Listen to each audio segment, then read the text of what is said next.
attack me, pull my hair out, slap me in front of my children, all because we were talking about groceries. Trying to use logic and reason with an emotional creature, a woman. Women will not let logic or reason get in the way of their emotional hissy fit.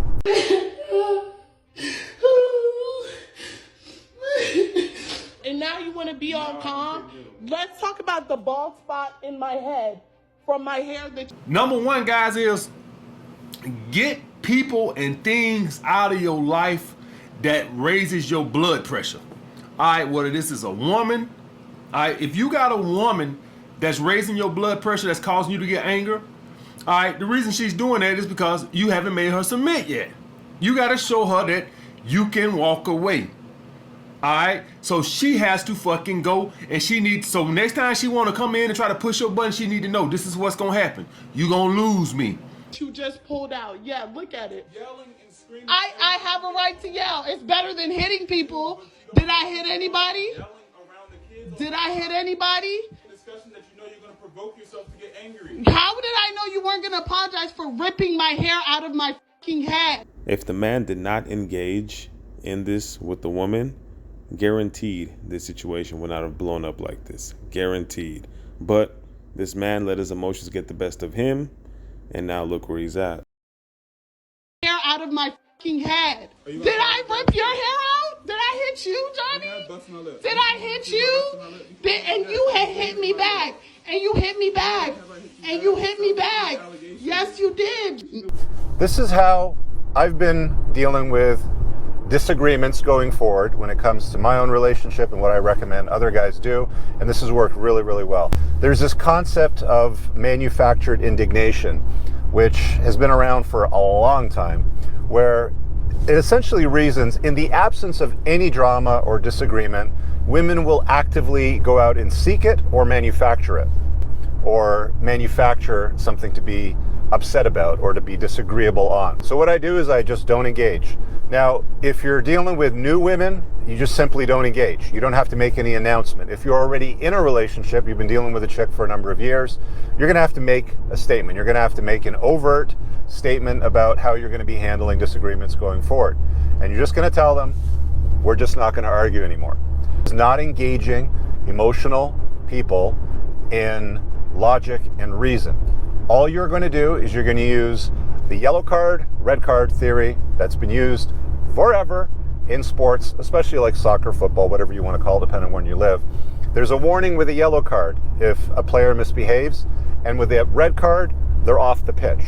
Similar sort of concept. It's yellow card for anything that's going to come up into an argument. So let's say you're sitting there having a nice conversation about something, and she wants to get into a disagreement about something. It doesn't matter what it is, she's just become disagreeable. All you have to do is say yellow card, and then just carry on doing whatever you're doing.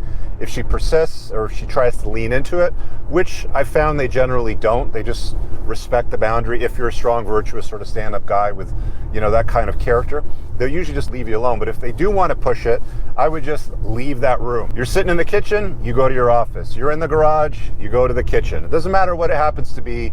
You disengage. You do not go down to the argument level. You do not get into the mud and roll around with the pig.